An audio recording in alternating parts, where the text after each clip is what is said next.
रोडमध्ये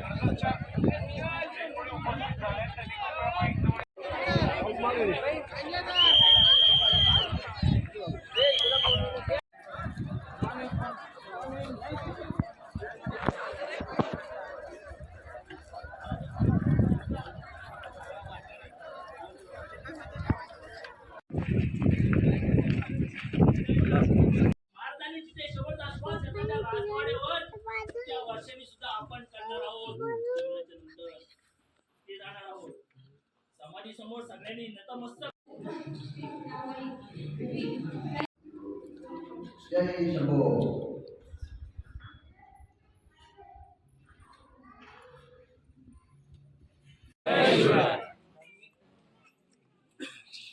आपण सारे कर्जतकर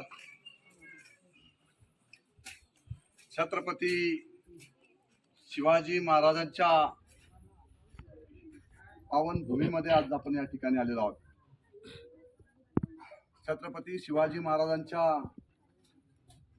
समाधी स्थळी आपण दर्शन सर्वांनी या ठिकाणी घेतलेलं असेल. मी सगळ्या कर्जतकरांचं या ठिकाणी मनापासून या ठिकाणी स्वागत करतो. छत्रपती शिवाजी महाराजांबद्दल आता मोहन फराड यांनी संपूर्ण इतिहास या ठिकाणी सांगितलेला आहे. सागर सुर्वे आपला हा इतिहास संशोधक म्हणून कर्जत नव्हे तर महाराष्ट्रासाठी या देशासाठी करणारा हा युवक, हा सुद्धा आपण कर्जतकर म्हणून आपण पाहत आहात. छत्रपती शिवाजी महाराजांबद्दल जेवढं सांगावे तेवढे कमीच आहे. हे आपण साऱ्यांनी संपूर्ण महाराष्ट्रच नव्हे तर देशाने जगाने पाहिलेलं आहे. आणि म्हणून आपण रायगडकर खऱ्या अर्थाने भाग्यवान आहोत की आपण छत्रपती शिवाजी महाराजांच्या पावनभूमीमध्ये आपण त्यांचे वारसदार म्हणून जन्माला आलेलो आहोत. तर या गोष्टीचा सार्थ अभिमान मी कर्जत खालापूर मतदारसंघाचा आमदार म्हणून हिंदुत्ववादी विचारांचा वारसा जपणारा एक नेतृत्व म्हणून मला या गोष्टीचा सार्थ अभिमान आहे.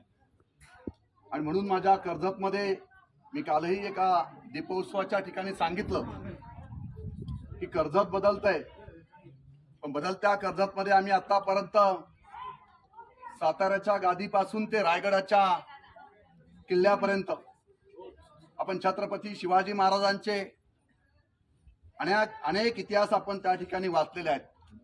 परंतु मला या ठिकाणी सांगायला अभिमान वाटतोय की छत्रपती शिवाजी महाराजांचं शिवमंदिर मी माझ्या पोसरीच्या तळावामध्ये सुद्धा त्या ठिकाणी बांधलेलं आहे.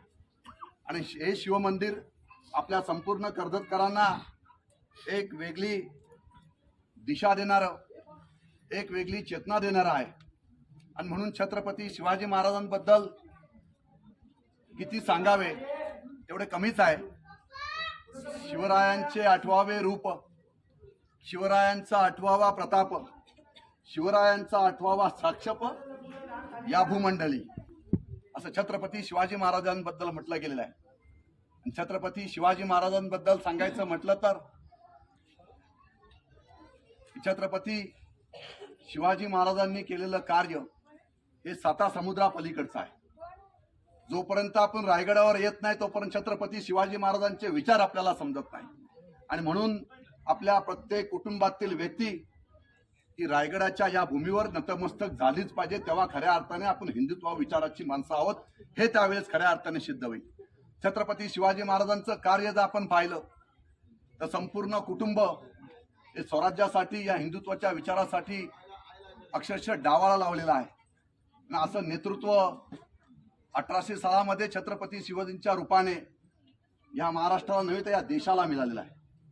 आणि म्हणून छत्रपती शिवाजी महाराजांचं जेवढं सांगावं तेवढं कमीच आहे. सगळे इतिहासकार या ठिकाणी सांगत असतात, परंतु मी थोडीशी वेगळी माहिती आज या ठिकाणी सांगणार आहे. छत्रपती शिवाजी महाराजांबद्दल एक छोटीशी गोष्ट मी या ठिकाणी तुम्हाला सांगतो मित्रांनो. ह्याच्यावरून तुम्हाला छत्रपती शिवाजी महाराज काय होते आणि त्यांचे विचार कशा पद्धतीने आपण आत्मसात केले पाहिजेत हे आपल्या साऱ्यांच्या लक्षात येईल. व्हिएतनाम म्हणून एक छोटीशी कंट्री आहे. या जगामध्ये अनेक देश आहेत. या देशामधील व्हिएतनाम एक छोटीशी कंट्री आहे. या कंट्रीचं बलाढ्य अमेरिकेशी युद्ध सुरू झालं.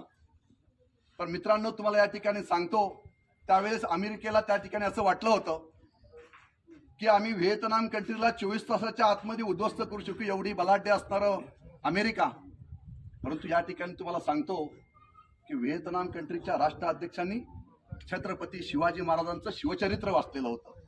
आणि त्या शिवचरित्रामध्ये गनिमी काव्याने कशा पद्धतीने युद्ध लढलं जातं, गविनी काव्याने कशा पद्धतीने रणनीती आखली जाते, हे छत्रपती शिवाजी महाराजांनी मोगलांच्या काळामध्ये त्यावेळेस सुद्धा दाखवलेलं होतं. आणि हे साऱ्यांनी आपण संपूर्ण हिंदुस्थानाने त्यावेळेस पाहिलेलं होतं. आणि तीच रणनीती त्यावेळेस व्हिएतनाम कंट्रीच्या राष्ट्राध्यक्षांनी फॉलो केली. आणि त्यावेळेस मित्रांनो, सांगायला या ठिकाणी अभिमान वाटेल का शिवचरित्र वाचून त्या व्हिएतनाम कंट्रीच्या सैनिकांना त्यावेळेस गोरले म्हणून संबोधलं जायचं. आणि त्या गोरेले सैनिकांनी त्यावेळेस जंगलामधून ते युद्ध लढलं गेलं.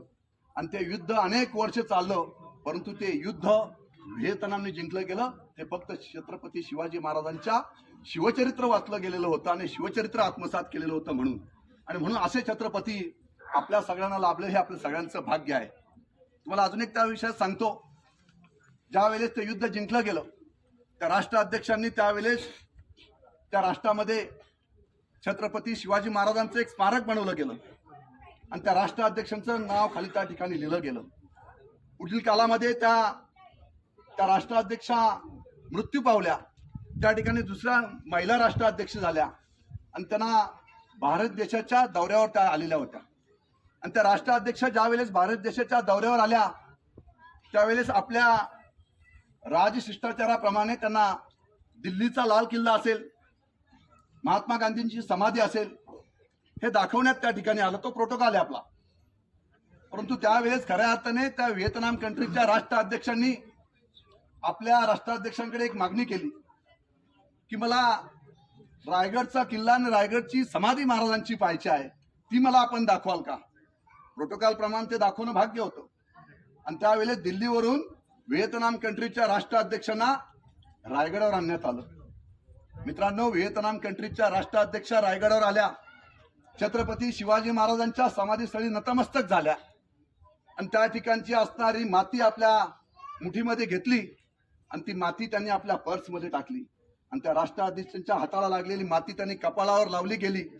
त्या राष्ट्राध्यक्ष काय उद्गारले असते मित्रांनो, की ही माती मी माझ्या राष्ट्राच्या मातीमध्ये नेऊन मिक्स करेल, की माझ्या राष्ट्रामध्ये सुद्धा छत्रपती शिवाजी महाराज जन्माला आले पाहिजेत. असं नेतृत्व या महाराष्ट्राला, या देशाला, या जगाला मिळालेलं आहे आणि हे आपलं सगळ्यांचं भाग्य आहे. आणि त्या रायगडच्या राजधानी आणि आपल्या ह्या रायगड किल्ल्यावर आपण दर्शनासाठी, महाराजांच्या दर्शनासाठी या ठिकाणी आलेले आहेत. हे खऱ्या अर्थाने माझ्या ह्या युवकांनी या ठिकाणी हिंदुत्वाचे विचार सांगितलेले, ते नसानसात घुमले पाहिजेत, ते विचारात आणले पाहिजेत, ते कुटुंबात आणले पाहिजेत, ते आत्मसात केले पाहिजेत, ते आपल्या धनिकमात आणले पाहिजेत. तेव्हा खऱ्या अर्थाने छत्रपती शिवाजी महाराज हे प्रत्येकाला आपल्याला समजतील आणि तेव्हा खऱ्या अर्थाने आपलं एक युवा पिढी सक्षमपणे घडू शकेल. मग मात्र मला राजकारण करण्याची काय गरज येणार नाही असं वाटतं. अशा पद्धतीचं काम मला सगळ्या आपल्याकडनं अपेक्षित आहे. आज आपण सारेजण एकत्रपणे कर्जतकर या ठिकाणी आलात, फार समाधान वाटलं. कारण जे विचार घेऊन 20 वर्ष सातत्याने हिंदुत्वाचे विचार घेऊन काम करत असताना कदाचित आपल्याला सुस्त झोप लागलेली होती आणि आज खऱ्या अर्थाने कर्जतकर खऱ्या अर्थाने हिंदुत्वाच्या विचारांनी बाहेर पडलेले पाहून मी माझे सगळे कार्यक्रम रद्द करून आज रायगडावर या ठिकाणी आपल्याला भेटण्यासाठी आलेलो. कारण कित्येक वेळा रायगडावर आम्ही त्या ठिकाणी आलेलो होतो, परंतु आपल्याला भेटणं जरुरी होतं. कारण हे विचार आपल्याला खऱ्या अर्थाने आत्मसात करायचे. हे विचार आपल्याला कर्जतमध्ये, या मतदारसंघामध्ये, या संपूर्ण रायगडमध्ये घेऊन जाऊन एक युवा पिढी आपल्याला सक्षमपणे घडवायची आणि हे काम आपल्या साऱ्यांच्या माध्यमातून एकत्रपणे करायचंय. मगाशी आता माझ्या सागरने सांगितलं की दरवर्षी अशाच पद्धतीने सुरू राहू द्या. सागर, ह्या वर्षी 1000 आलेत, पुढच्या वर्षी 2000 शिवसैनिक रायगडावर आले पाहिजेत. तेव्हा खऱ्या अर्थाने आपल्याला सगळ्यांना त्या गोष्टीचा अभिमान वाटेल. जेवढे रायगडकर, कर्जतकर रायगडावर येतील तेवढ्या आणण्याची जबाबदारी शिवकृपेच्या आशीर्वादाने जेवढी शक्ती मला मिळेल तेवढं सगळं आपण अर्थसहाय्य त्या ठिकाणी सगळ्यांना करू आणि आपल्या सगळ्या कर्जतकरांना हे कायमस्वरूपी आपले विचार, छत्रपती शिवाजी महाराजांचे विचार हे असेच आपल्या सगळ्यांच्या बरोबर राहू द्या. पुन्हा एकदा सगळ्यांना जय महाराष्ट्र करतो, सगळ्यांना जय शिवराय बोलतो आणि आपल्याला सगळ्यांची त्या ठिकाणी जी व्यवस्था